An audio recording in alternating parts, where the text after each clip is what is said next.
안녕하세요. 저는 중학생 두 아이 키우고 있는 경기도 사는 엄마입니다. 요즘같이 날씨가 춥고 빙판길이 되면 어김없이 친정엄마가 생각납니다. 예전에 꽁꽁 언 인도에서 넘어지셔서 친정어머니가 머리와 허리를 다치셨거든요. 그때 응급실 실려가셔서 제가 얼마나 놀랐었는지요. 그리고 그날 시어머니 때문에 피가 거꾸로 솟을 만큼 열받았고 지금은 거의 연 끊어 연락도 하지 않고 지내고 있습니다. 제가 너무너무 싫어하는 시어머니는 정작 며느리들 중에 제가 제일 좋다며 저랑 합가하고 싶어 한다는 게 코미디지요. 무슨 일이 있었냐고요? 때는 거의 10년 전이고 아이들도 아주 어렸을 때 일입니다. 그날은 구정이었고 저는 결혼한 지 5년 차 정도 되었을 때예요. 저희는 시댁이 2개입니다.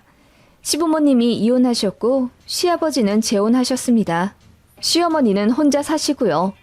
아버님은 1년에 명절 딱 2번 만나 식당에서 식사만 하고 헤어지고 시어머니는 저희가 시댁으로 가서 만나 뵈어야 합니다.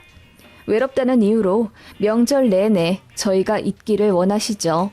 특히나 연휴가 유독 짧기라도 하면 이번에 주말까지 합쳐 겨우 4일 돌더라.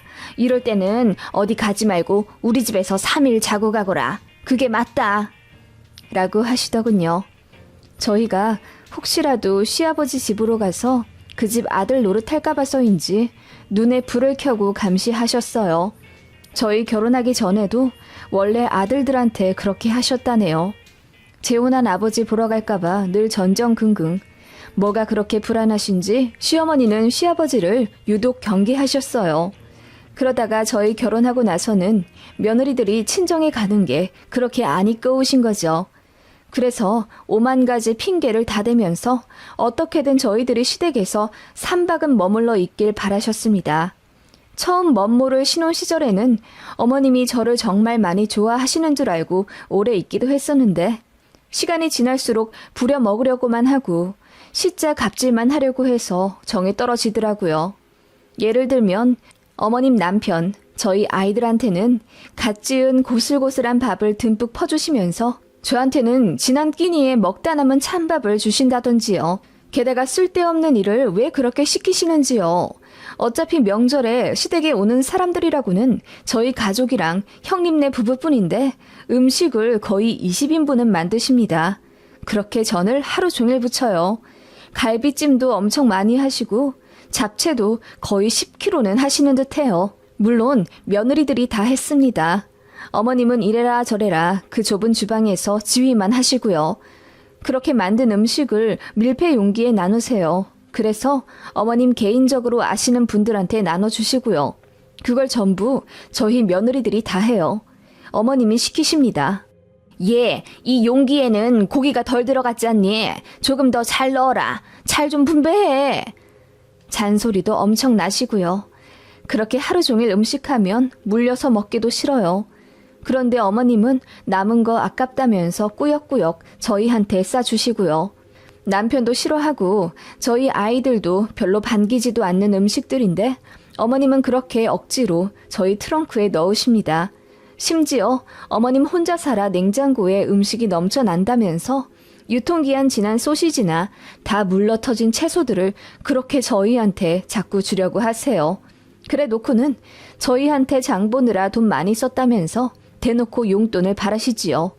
물론 명절에 용돈 드리는 게 맞긴 합니다만 저희 시어머니 같은 경우는 50만 원, 100만 원까지도 크게 바라시니까 어이가 없는 거예요. 저희도 공무원 외벌이 부부이고 아주버님네도 힘들고 바쁘게 일하고 사는 거 아시면서요. 그런 까닭에 저희 형님은 시어머니랑 한번 대판 싸우고 명절에 안 오기 시작했습니다. 동서인 저에게 너무 미안하지만 시댁 한번 갔다 오면 아주버님이랑 이혼 얘기하면서 싸우게 되고 그런다면서요.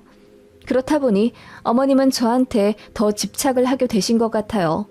아들들도 무뚝뚝하고 그나마 살가운 척하는 저에게 더 기대시더라고요. 게다가 형님네는 딩크라 아이가 없고 저희는 아들이 2이나 있어서 그런지 어머님은 저희 집을 더 좋아하셨어요. 대놓고 이렇게 말씀도 하셨죠. 큰아들은 남 같아. 큰 며느리도 그렇고 어쩜 그렇게 정들이 없는지. 나한테 자식은 둘째 아들 하나뿐이다. 며느리도 너 하나만 있다고 생각하련다. 그러니까 너도 나를 엄마처럼 생각하고 더 잘하거라. 라고 하시더군요. 그렇게 시어머니는 외롭다는 이유로 합가까지 하려 하셨지만 제가 극구 반대했습니다. 어머님은 아직 정정하시고 무엇보다 제가 시어머니 같은 분을 모시고 살 자신이 없더라고요. 그 부분은 남편도 이해하는 바입니다. 본인도 자기 엄마랑 죽어도 못 살겠다고 하는 양반인데요. 그래서 죄송하지만 합가는 안 되겠다고 했더니 충격 받았다면서 엉엉 울고 그러셨던 분이에요. 솔직히 말해서 시어머니는 제가 일을 해드리면 10을 바라는 분이시고 또 자식한테 무언가를 베푸는 법이 없으신 분입니다. 저희 아이들 둘 낳는 동안 내복 각각 한 벌씩 그리고 큰아이 돌 때 금반지 받은 게 다네요. 둘째 아이는 아예 안 챙겨주셨고요. 어린이날 생일 이럴 때도 아예 모른 척 하시고 정작 어머님 생신 때는 한 달 전부터 어디 가고 싶다, 뭐 갖고 싶다 대놓고 요구하시는 분이세요. 그런 분이니 제가 학을 뗄 수밖에 없죠. 그래서 나중에는 대놓고 저희도 돈 없다, 이번에 그렇게 못 해드린다 차갑게 말씀드리곤 했지만 어머님은 서운은 하시면서도 태도를 잘 고치지 않으시더라고요. 이래저래 정말 싫은 시어머니지만 이혼도 하신 데다 큰아들네까지 안 찾아오니 이만저만 외로운 게 아니겠다 싶어 한 달에 2번은 안부 전화하고 명절에도 꼬박꼬박 찾아가 2박 이상은 머물러 있곤 했습니다. 어버이날, 생신, 연말 같은 경우도 시댁 찾아갔고요. 아무튼 저는 최선을 다한 며느리라고 생각합니다. 남편도 저에게 많이 고마워하고 있고요. 게다가 저희 친정도 어머니만 있으세요. 친정 아버지가 저 대학생 때 돌아가셨고 엄마는 쭉 혼자 사십니다. 그나마 친정 근처에 제 친언니가 살고 있기 때문에 그닥 외로워는 안 하시고요. 원래부터 독립적이시라 일도 늘 하셨고 친구분들이 많으셔서 쉬는 날에 잘 어울려 놀러 다니세요. 그렇기 때문에 자식한테 기대지 않으려 하시고 움직일 수 있으면 일을 하는 게 맞다고 생각하셔서 벌어둔 돈도 많으십니다. 그렇기 때문에 저희한테도 이것저것 베풀어 주려고 하시고요. 저희 결혼할 때는 친정엄마가 5천만 원이나 해주셨고 저희 아이들 돌 때마다 100만 원씩 주셨습니다. 그 외 용돈과 선물도 많이 주시는 분이세요. 그리고 친정에 방문하면 저 힘들다고 음식도 미리 다 해놓으시고 아이들 데리고 나가 놀며 저랑 제 남편 집에서 낮잠 자게 하십니다. 여러모로 저희 시어머니랑 완전히 반대세요. 시어머니는 일단 저희 결혼할 때 1원도 안 보태주셨고 저희한테 돈 쓰는 거 너무 아까워하시고 아니 자식한테는 돈을 받아야 한다고 생각하시는 분인데다 무조건 부려먹으려고만 하시거든요. 솔직히 말해서 친정엄마랑 비교가 안 될 수가 없죠. 그 점을 남편도 잘 알고 있고요. 그래서 늘 장모님께 잘하려고 노력하는 사위입니다. 그래서 시어머니가 뭐 사달라, 뭐 해달라 요구하고 하루 종일 저희 일 시켜 먹으면 남편이 대놓고 엄마, 장모님은 미리 음식도 알맞게 해놓으시고 우리 가면 애들은 당신께서 보신다며 우리더러 그냥 쉬라고 안방에 이불 깔아놓는 분이셔. 그 정도는 아니더라도 우리 좀 배려해주면 안 돼? 이러면 우리가 좋은 마음으로 엄마 집에 찾아오겠어? 말한 적도 있어요. 그것도 남편이 참다 못해서 질러버린 거고요. 그 바람에 시어머니가 난리셨습니다. 어떻게 네가 나한테 그런 말을 하냐? 네가 그러고도 자식 새끼야? 그렇게 네 처가가 좋으면 거기 가서 아들 노릇하고 살아라. 그래, 나 같은 애미라서 미안하다. 내가 죽어도 찾아오지 마! 라고 하시며 다신 저희 안 보고 살겠다 하시더니 며칠 뒤에 슬그머니 저한테 전화하셔서는 아무렇지 않은 척 핸드폰 뭐가 망가진 것 같은데 다음 주에 좀 내려와 달라 하시더군요. 여기까지만 써도 저희 시댁과 친정 사정에 대해 어느 정도 파악하셨죠? 저희 시어머니는 정말 답이 없고 좀처럼 정이 안 가는 분이세요. 게다가 저한테도 말로는 우리 며느리 하시지? 제가 바닥에 궁둥이 대고 있는 꼴을 못 보시는 분이라 시댁 청소, 부엌 정리, 장바오라 시키시죠. 남편은 항상 제 눈치 보며 자기가 하려고 하지만 어머님은 또 그건 안 되겠는지 우리 며느리가 잘해. 너는 손이 야물지 못해서 못한다. 우리 며느리가 하게 냅둬라. 하시며 아들 손에 물 한 방울 안 묻히게 하려는 분이십니다. 뭐 결국 남편도 같이 일하긴 하지만 어머님은 그걸 못마땅히 여기시고요.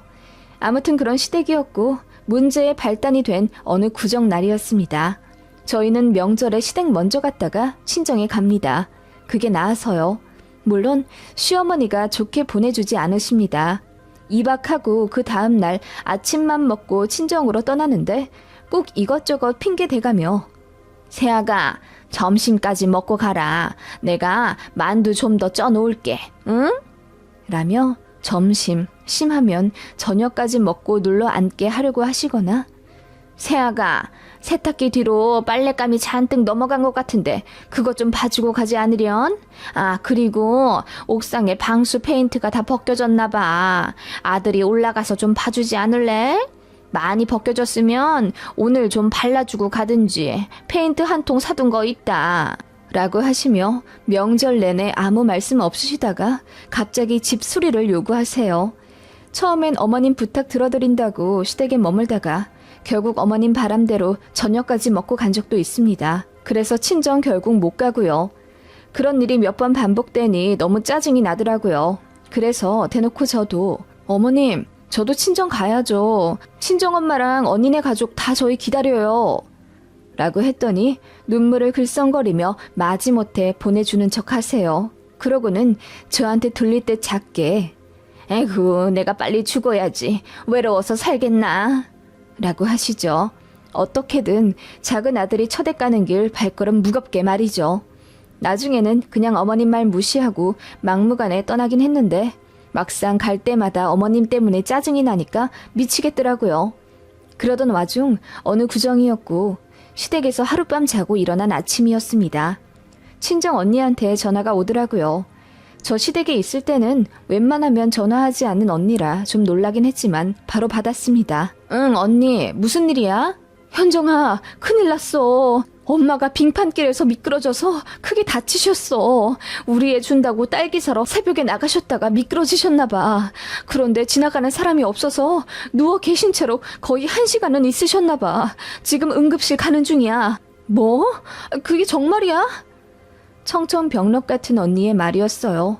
친정엄마가 새벽에 빙판길에서 넘어지셨는데 하필이면 사람이 없는 시간대라 늦게 도움을 받으셨나 보더라고요.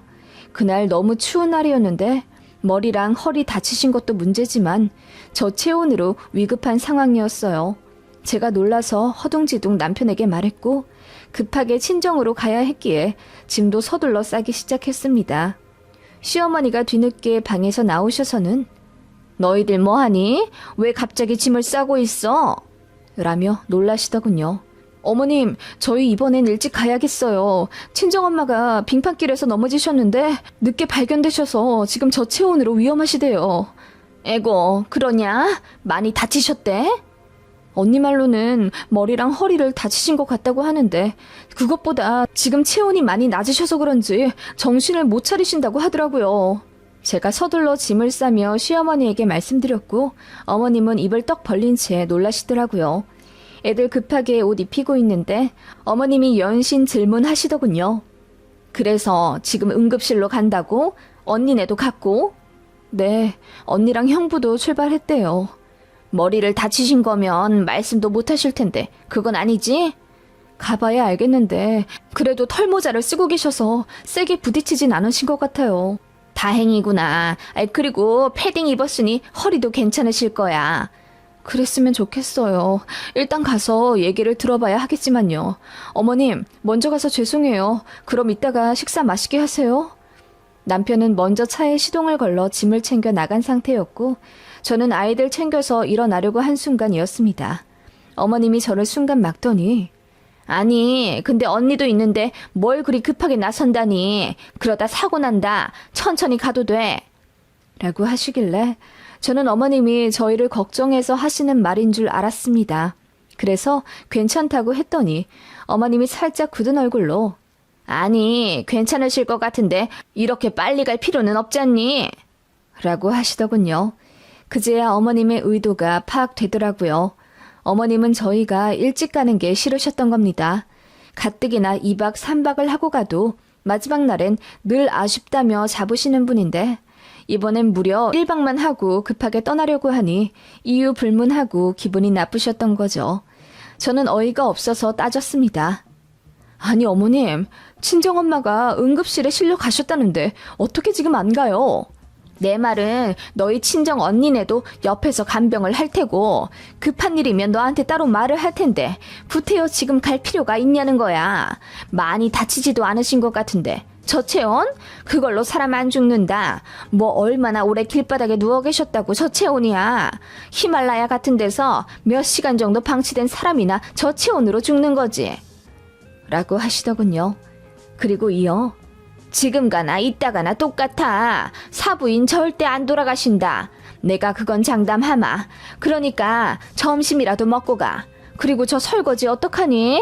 나 손목 안 좋은 거 알면서 저거 두고 가겠다는 거야? 그러면 안 되지.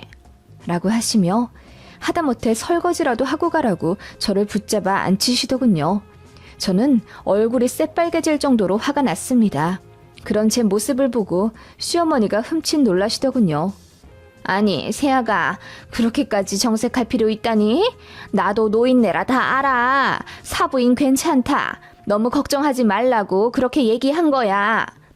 라고 하시길래 제가 쏘아 붙이듯 말했죠. 친정엄마가 어떻게 될지는 가봐야 아는 것 아니에요? 그리고 남도 안 그래요. 걱정하면서 저희 어서 가라고 등 떠밀겠죠. 저희 못 가게 막기만 하면 저희가 어머님을 더 좋아할 줄 아세요? 라고 대놓고 뭐라고 했습니다. 그랬더니 어머님이 깜짝 놀라시더군요. 제가 이렇게까지 매정하게 말한 적은 없거든요. 저는 어머님께 너무 실망했다고 한마디 하고 그대로 아이들 챙겨 시댁을 떠났습니다. 뒤에서 어머님이 소리를 지르며 통곡하시는 거 그대로 두고 남편 차 타고 친정으로 갔어요. 그리고 가는 내내 저는 울분에 차서 눈물을 흘리고 말았죠. 남편도 놀라면서 본인 엄마가 그렇게까지 나올 줄은 몰랐다면서 미안해는 했고요. 친정엄마 다치신 것도 놀란데다 시어머니까지 그렇게 나오니 온갖 감정이 뒤엉켜서 그렇게 마음이 진정이 안 된 것 같아요. 친정엄마 계신 병원 가는 2시간 내내 울었습니다. 그리고 다신 시어머니 안 보겠다 다짐도 했고요. 그렇게 헐레벌떡 응급실에 도착해 친정엄마께 갔는데 다행히 괜찮으셨어요. 허리는 괜찮으셨지만 머리에 약간의 피고음이 의심되어서 MRI 촬영 대기 중이었고 모든 검사 결과 괜찮으셨습니다. 다만 고관절 쪽 근육이 놀라 바로 걷긴 힘드셨고요. 저체온 때문에 많이 고생하셨지만 의료진 분들 덕분에 회복도 빨리 되셨고요. 이래저래 다행이어서 가슴을 쓸어내린 채 그렇게 남은 명절에 친정엄마 입원해 계신 병원에서 보냈네요. 친정엄마 퇴원 수속하고 저도 집에 돌아왔지만 시어머니와 연락하지 않았습니다. 저한테 2번의 부재중이 찍혀 있었지만 콜백하지 않았고 기다리다 못해 어머님이 제 남편에게 연락을 하셨나 보더라고요. 시어머니로부터 카톡이 와 있길래 내용을 보니 그러게 내 말이 맞지 않니? 괜찮으실 거라 생각했다. 그래서 그렇게 이야기한 거다. 이번 주 내로 내 집에 와서 사과하고 가라. 라고 되어 있어서 헛웃음을 지었네요. 사과요?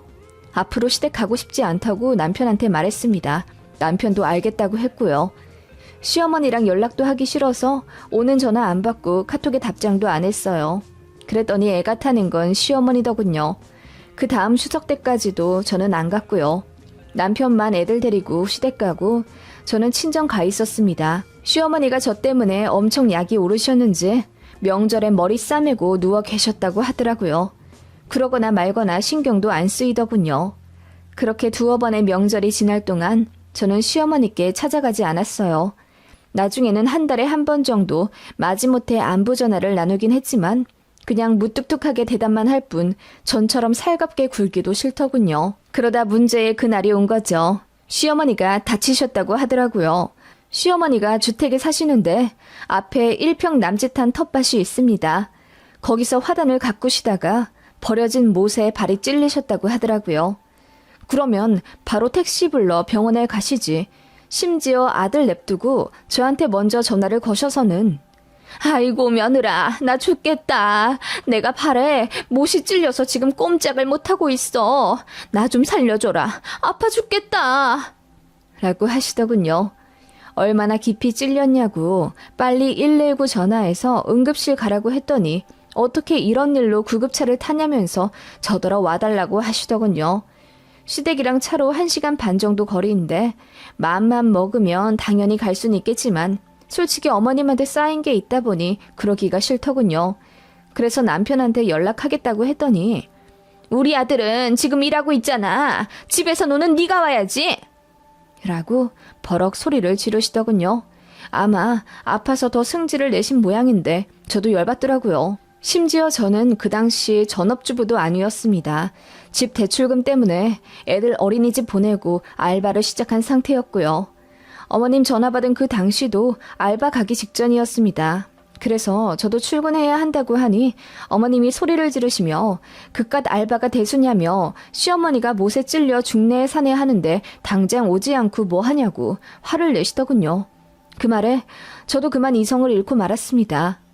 어머님, 저희 친정엄마가 빙판길에서 넘어져서 1시간 동안 방치당하다 실려갔을 때는 뭐라고 하셨어요? 그 정도로 안 죽는다고 하셨죠? 그리고 어떻게 하셨어요? 저더러 남은 설거지 하고 가라고 못 가게 하셨잖아요. 그건 기억나세요? 라고 했더니 시어머니가 당황해서 말을 더듬으시더군요. 아니, 그건... 그리고 나중에 친정엄마 퇴원하셔서는 저더러 뭐라고 하셨죠? 어머님 말 맞지 않냐며 저더러 사과하러 오라고 하셨죠? 어머님, 저는 어머님이 그동안 저한테 막대하고 또 저희까지는 바라지는 않아도 아이들한테까지 아무것도 안 해주고 바라기만 하셔도 꾹 참고 며느리 노릇해왔습니다. 어머님이 그러셨죠? 며느리는 저밖에 없다고 생각한다고요. 그런데 어머님은 저를 며느리로 생각하시는 게 아니라 아예 사람 취급도 안 하시는 것 같아요. 저는 그걸 저번 친정엄마일 때 확실히 느꼈고요. 제가 따지듯 숨도 안 쉬고 대들자 시어머니가 아무 말도 못 하시더군요. 저는 이어 말했습니다. 어머님, 저도 똑같이 말씀드리자면요. 어머님 파상풍 주사 맞은 지 얼마 안 되셨잖아요. 그러니까 안 죽으세요. 그런 일로 안 죽는다고요. 병원 가보긴 할게요. 그런데 저도 제 볼일 다 끝내고 가야겠네요. 그때 어머님이 저더러 설거지라도 하고 친정 가보라고 하신 것처럼요. 라고 했더니 어머님이 뭐라 말씀하시는데 울부짖는 소리 때문에 모르겠더라고요. 그렇게 저는 남편한테 이야기해서 어머님 다치신 것 같으니 가보라고 했고요. 그리고 그 다음날 시댁에 갔더니 어머님이 병원에서 처치받은 다리를 한 채 누워 계셨습니다. 다행히 깊게 찔리지도 않았고 세균 감염도 없다고 하셨어요. 그런데 어머님은 제 쪽은 쳐다도 안 보시더군요. 그전 같았으면 물 가져와라, 온 김에 부엌 닦아라, 거실 좀 치워라, 노예 부리듯 저한테 시켜 먹으셨을 텐데 제가 전화로 한 소리가 있어 그런지 아무 말도 안 하시더라고요. 그렇게 남편이랑 조금 앉아있다 일어나려고 하니 어머님이 또 그러시더군요. 내가 이렇게 다쳤는데 잠도 안 자고 그냥 가? 라고 하시길래 많이 다치지도 않으셨잖아요. 일상생활 다 가능하시면서. 라고 퉁명스럽게 말하니 어머님이 아무 말씀 못 하시더군요. 저는 확실히 이야기해드렸습니다. 친정엄마 응급실 가신 날 어머님 하신 말씀이 가슴에 대못으로 박혀서 회복이 안 된다고요. 그러니까 저한테 기본적인 도리 그 이상 바라지 마시라 했습니다. 이 부분은 남편한테도 이야기한 상태고요. 그래서 그 이후로는 남편만 아이들 데리고 시댁 가거나 다 같이 가도 식사 정도만 하고 일어섭니다. 어머님한테 쌓인 게 너무 많아서 같이 있기가 싫어서요. 어쩌겠어요. 어머님 자업자득이라고 생각합니다. 그럼에도 불구하고 어머님은 첫째 며느리도 이제 왕래 안 하는 마당에 저까지 놓치면 안 된다는 생각이 들어서인지 제가 며느리들 중에 제일 좋다며 나중에 꼭 합가하자고 말씀하시더군요. 이 와중에 아마 저희가 나중에 시아버지라도 모실까봐 전전긍긍하신 모양이에요. 기가 찹니다. 그게 두려우면 며느리 함부로 대하지 마셨어야죠. 저는 시어머니께 정 붙일 일이 이제 없을 것 같네요.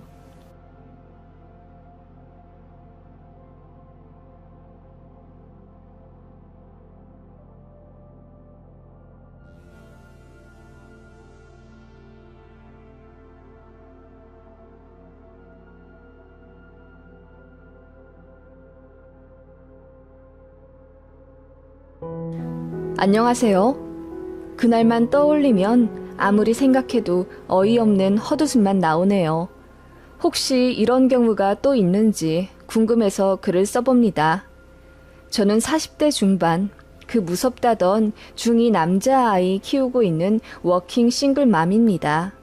이혼은 했습니다만 제가 공무원이기에 월급은 그닥 많지는 않아도 아들과 둘이서 검소하고 단정하게 살고 있습니다. 사람들에게는 제가 이혼했다는 이야기를 잘 말하고 다니지 않아요.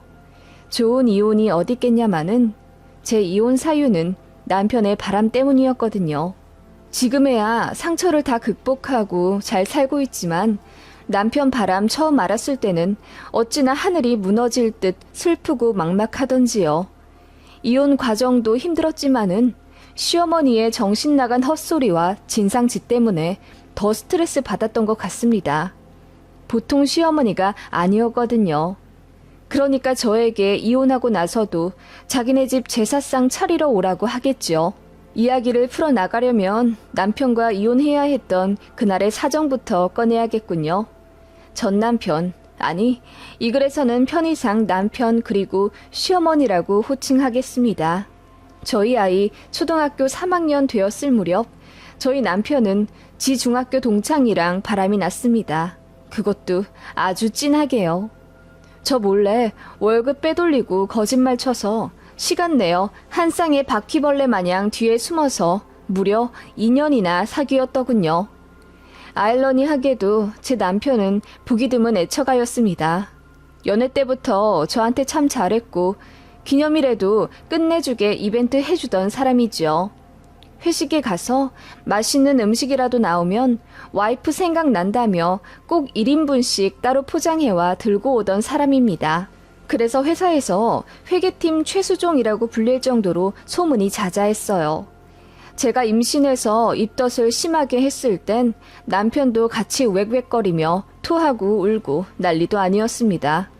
저 출산하고 나서는 더 이상 와이프 힘든 거 못 보겠다며 하나만 낳고 끝내겠다고 시댁에 외동 선언을 해버리기도 했던 남자이고요.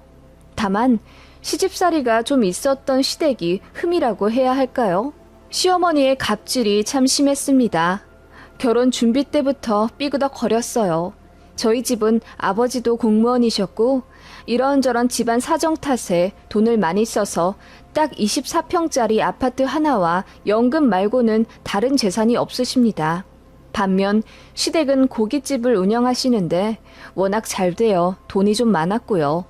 특히 시어머니가 시외가로부터 받은 재산이 좀 있으시기 때문에 저희 결혼할 때도 시댁에서 신혼집을 지원받았습니다. 시모가 먼저 집을 해주겠다 하셨고 서울 외곽에 8억 정도 되는 아파트를 받았어요. 물론 남편 명의였고요. 그리고 나서 혼수 갑질이 대단하셨습니다. 시댁 차도 바꿔주길 바라셨고 어머님 밍크 코트도 2벌이나 요구하셨어요. 그 외 명품 가방, 이불, 반상기 등 원하는 걸 다 합치면 거의 1억 가까이 되었고 저희 친정에서는 그럴 바에 결혼 못 시킨다고 화를 내셨습니다. 솔직히 말해 명의도 아들 앞으로 해줬으면서 무슨 1억 가까이나 되는 혼수를 요구하시는지요. 지금 생각하면 그놈의 신혼집 때문에 제 인생이 꼬여버린 것 아닌가 싶습니다. 결국 남편이 울며불며 중간에서 시모를 설득했고 결국 적당한 선에서 정리된 예물예단 그리고 혼수를 마련해 결혼하게 되었네요. 그때는 왜 발 뺄 생각을 못했나 모르겠어요. 아마도 제 나이가 어렸고 이미 모든 것이 예약된 상태에 사람들도 다 저 결혼하는 거 알고 있었던지라 이목 생각해서 그냥 결혼을 진행했었던 것 같아요. 그런 시댁이 있는 결혼은 불구덩이로 들어가는 짓이라는 걸 알면서 결혼한 이유는 오로지 남편 하나 때문이었습니다. 너무 자상하고 좋은 사람이었거든요. 그런 사람과 2년의 연애 그리고 12년의 결혼 생활을 보내다가 남편의 정장 바지에서 우연히 모텔 영수증을 보게 되면서부터 지옥이 펼쳐진 거죠. 남편은 정말 빡빡 우기더군요. 자기같이 와이프만 아는 사람이 무슨 바람을 피우냐며 자기도 이런 영수증이 왜 있는지 모르겠다고 눈물까지 흘리며 억울해하길래 처음엔 저도 반신반의했죠. 싸움이 커져 시댁에서도 알게 되었는데 저희 시어머니 왈. 네 남편같이 지 와이프한테 잘하는 사람이 어딨다고. 그냥 어쩌다 흘러 들어간 거겠지. 자기도 모른대잖냐. 왜 이렇게 오바해. 네 남편 안 믿을 거면 이혼해. 라고 큰 소리 뻥뻥 치시던 그날이 잊혀지지가 않더군요. 결국 제가 남편 서재랑 차를 샅샅이 뒤져 여자 흔적을 발견했고 그 바람난 여자가 저랑도 두어 번 식사했던 남편 중학교 동창이라는 사실을 알게 되면서 기만당했다는 배신감에 더 미칠 것 같더라고요. 만약 한두 번 만나 실수한 사이였으면 아직 어린 저희 아들 생각해서 용서할 수도 있었습니다. 하지만 2년 동안 외도한 것은 실수가 아니었습니다. 그것은 저에 대한 모독이었죠. 그래서 삼자 대면에 그 여자 머리채도 잡고 경찰도 오고 난리도 아니었습니다. 결국 저는 더 얼굴 맞대고 살 자신이 없어서 이혼하자고 했고요.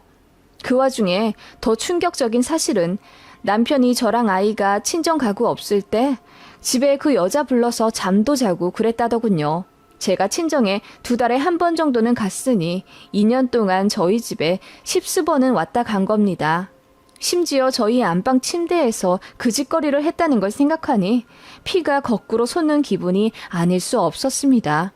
더 놀라운 사실은 남편이랑 그 여자는 서로를 여보라고 부르더군요. 그러면서 블랙박스랑 핸드폰 관리를 정말 철저하게 하고 있었고요.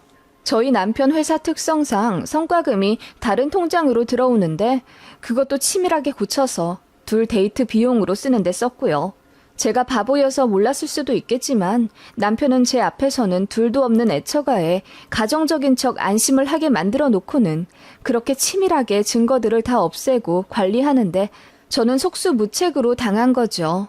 저는 너무 큰 실망감과 배신감에 돌아버릴 것 같았습니다. 남편은 울고불고 난리였죠. 제발 한 번만 봐달라 무릎 꿇고 빌고 이혼만 아니면 뭐든 하겠다며 삭발까지 할 기세더군요. 양가에서도 알게 되었고 저희 아버지는 극도로 분노하셨어요. 어머니는 그 착한 이서방이 어떻게 2년이나 바람을 피워서 내 딸 마음에 대못을 박을 수 있냐며 통곡하셨고요. 시댁에서도 처음에는 남편더러 뭐라고 했죠. 시아버지는 몽둥이까지 들고 와서는 당신 아들을 모질게 혼내 정신을 차리게 해주겠다며 흠씬 두들겨 팰 듯 액션을 취하셨고 시어머니도 왜 그런 못난 짓을 했냐며 등짝을 때리셨고요. 하지만 그것도 잠시 역시 팔은 안으로 굽는다더니 시어머니가 이혼 소송 중인 저한테 계속 찾아오셨습니다. 애미야, 그래도 많이 반성하는 모양인데 한 번만 봐줘라. 응? 아들이 이렇게나 어린데 어떻게 이혼하고 살 수 있겠니? 그래도 엄마 아빠가 같이 키워야지. 응? 이라고 하시며 저를 설득하시더니 결국 마음대로 되지 않자 그래, 네 뜻이 정 그렇다면 어쩔 수 없지. 애는 우리가 잘 키우마. 라고 하시는 게 아니겠어요?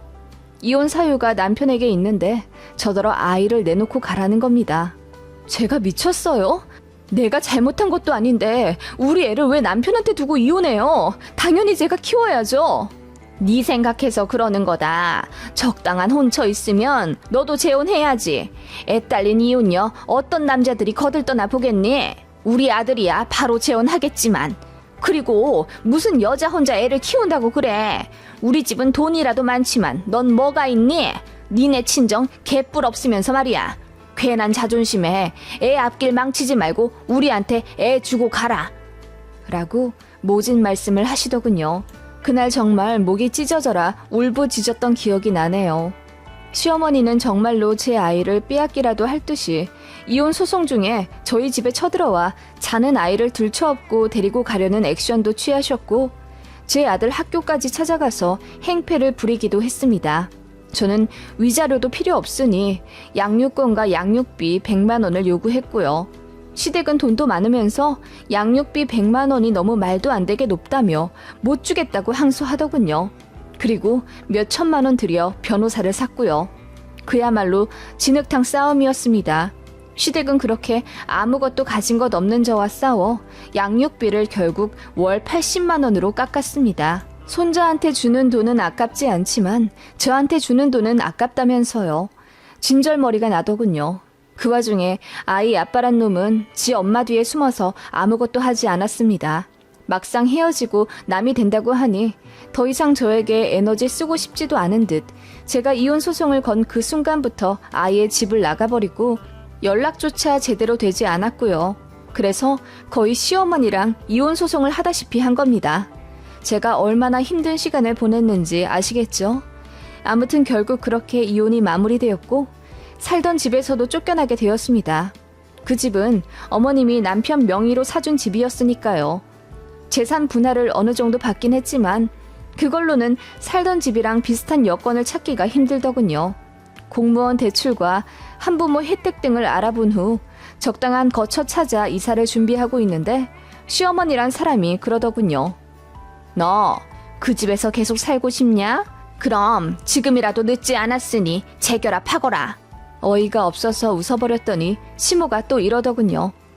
너 내가 해준 이 집에서 거의 10년도 넘게 살았으면서 설마 입 싹 닫고 가려는 건 아니겠지? 그게 무슨 말이에요? 제가 입을 싹 닫고 가다뇨?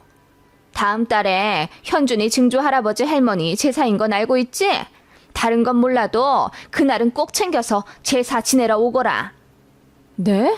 저더러 제사상 차리러 오라고요? 어이가 없어서 제 귀를 의심할 수밖에 없었습니다. 그래, 너 내가 해준 신혼집에서 누릴 거 다 누렸잖니? 인프라 좋아서 살기도 편하고 다들 너 이 집에서 신혼집 시작한 거 부러워했다면서. 게다가 8억으로 사준 집이 지금은 거의 20억 가까이 됐으니 그거를 돈으로 환산하면 얼마야? 그래서요? 저한테 뭐가 이득이 되었는데요? 남편이 공동명의로 하자는데 어머님이 절대 안 된다고 반대하셨고요. 그 집에서 저는 일하랴, 애 키우랴, 집안일 하랴, 뭐 쉬지도 못한 10년이었는데 내가 뭘 누렸다는 건데요? 이것 봐라, 고마운 줄도 모르고.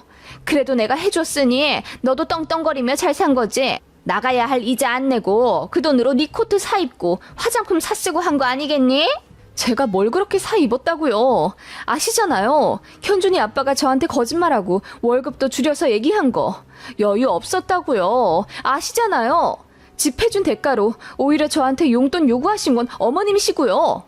제가 소리 지르며 말하자 시모는 멋쩍다는 듯 아무 말도 없더니 이윽고 또다시 신혼집 해준 얘기와 제 아들 현준이 이야기하면서 이혼을 해도 완전히 남은 아니라고 하시더군요. 솔직히 저도 그건 압니다. 제 아이는 잘못이 없어요. 오히려 피해자입니다. 어떻게 보면 제가 남편에 대한 분노를 참지 못해서 이혼하는 거고 그 바람에 하루아침에 아빠가 없어지고 이사를 가게 된 가엾은 아이입니다. 그걸 저도 잘 알고 있었고 그렇기 때문에 누구보다 많이 미안해하고 있어요. 시모는 제 마음을 정확히 관통해 파악하신 후 제 약점과도 같은 이야기를 계속 꺼내시더군요. 현준이 생각해서라도 조부모 집에 자주 오게 해라. 현준이한테는 핏줄이잖니. 그러니까 제사 와서 절도 하고 그래야지. 나중에 재산이 현준이한테 어느 정도 갈지도 모르는데 네가 그렇게 나서서 차단해버리면 네 아들만 손해잖니. 시모의 그 말이 틀린 건 아니었습니다. 제 아이한테는 여전히 할머니, 할아버지이자 아빠인 그들이니까요. 재산 얘기도 어느 정도 맞다고 생각했습니다.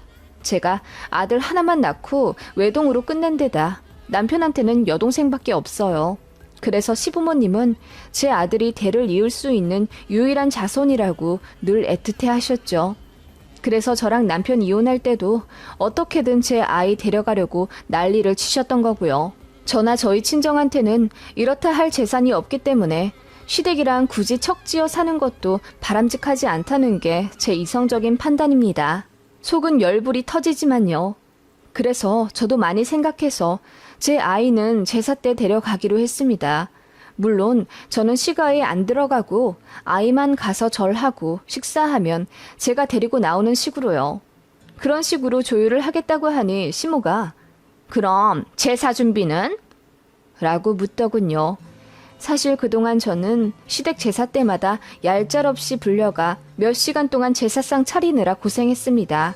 그날은 반차를 내서라도 반드시 시댁에 가야 했기에 제 주변 사람들이 저를 안쓰럽게 생각하곤 했습니다.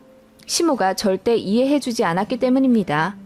부자 시댁 시집와서 신혼집까지 거저받았으면 당연히 해야 할 일을 해야 한다며 시부모 아침상은 안 차려줘도 시댁 제사는 차려야 한다 라는 게 시모의 가치관이었습니다. 시어머니는 너무 고지식한 사람이라 저한테도 원래 일주일에 서너 번은 안부 전화를 하고 주말마다 시댁 와서 적어도 한 끼 정도는 시부모를 위해 요리하고 대접해야 한다는 주의였는데 남편이 그나마 막아줬었거든요. 아무튼 그런 시모였고 제사에 대해 많이 중요시하는 건 알고 있었습니다. 그런데 그거야 결혼 생활하고 있을 때 말이고 지금은 이혼, 게다가 남편의 잘못으로 이렇게 되어버렸는데 뚱딴지같이 제사 준비에 대해 넌지시 묻는 시모의 의중이 너무 어이가 없더라고요. 네? 제사 준비라뇨? 설마 저더러 준비하라는 말씀이세요? 그래, 현준이만 보내면 그 제사상은 누가 다 차리니? 지금까지 너랑 같이 차렸는데 나더러 다 차리라는 거야? 내 나이 곧 있으면 70인데?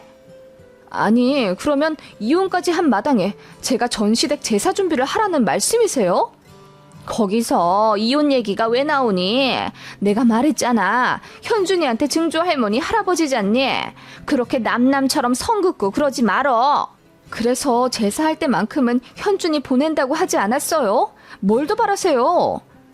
제가 소리를 빽 지르자 어머님이 얼굴이 불그락 푸르락 해서는 너도 도리를 해야 하지 않느냐? 현준이 어멈이면 너도 당연히 제사상 차리는 거 도와야지. 말도 안 되는 소리를 하고 있어. 라고 하더군요. 기가 막혀서 웃음이 나와버렸습니다. 제가 실성한 듯 웃자 시모가 당황한 듯 하더군요. 쌍욕만 안 오갔지. 이혼 소송하느라 진흙탕 싸움까지 한 마당에 오붓하게 전을 붙이라는 말씀이세요? 지금 현준이 할머님이야말로 말이 되는 소리를 하시는 거예요? 어머님이라는 호칭도 붙이기가 싫더군요. 그래서 현준이 할머님이라고 부르니 시모가 그 호칭도 마음에 안 든다면서 한 번 시어머니면 영원한 시어머니라고 하더군요. 그리고 어찌되었건 결혼하면서 본인이 저희 신혼집도 해주고 현준이 장가갈 때도 집을 해줄 거라면서 호칭 똑바로 하라고 소리를 지르시더군요. 징글징글 하더군요. 그래서 그냥 됐다고 했습니다. 그동안 아이 생각해서 더러워도 참은 게 몇 번이고 제삿날 아이 보내는 것도 진짜 선심 써서 그렇게 하려고 했던 건데 이제 그렇게 하기도 싫어졌다고 했습니다.